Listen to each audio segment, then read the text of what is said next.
It's so, so very important. Usually when I introduce myself, I introduce myself as a mom first too, because, and even though I'm an empty nester, um, and they are in their, well into their 20s now and living their own lives, I every single moment of the day, I feel like I'm constantly thinking about them and their health and their well-being. And as parents, don't we want to really set up our children for emotional success, right? So that they Mhm. can deal with the everyday stressors in life, which I find today as a coach is what really overwhelms a lot of us, is not Mhm. being able to emotionally regulate or emotionally manage the Mhm. small little things that can stack, right? Mhm. Add up. Mhm. And without our being able to connect to ourselves, to reflect on our emotions, understand what is real, what isn't, what's urgent, what isn't, Mhm. um,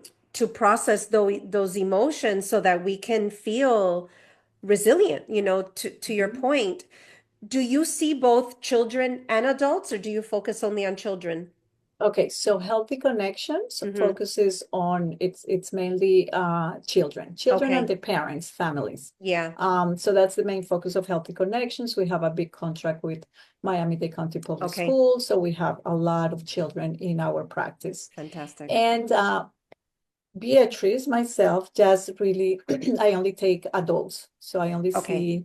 see adults. It's something funny that I've always felt very attracted to working with adults. But then I created Triumph Steps, which Yes. basically was for the children, at the Okay. beginning. Now it's a framework that, it reaches adults as well. And I'm writing something to put together a book for adults. But the framework, when I developed it, it was with my idea of children being benefited from it and in schools. That's how I, Right. dreamt of it. Okay. Beautiful. And don't our schools need it? Oh my goodness.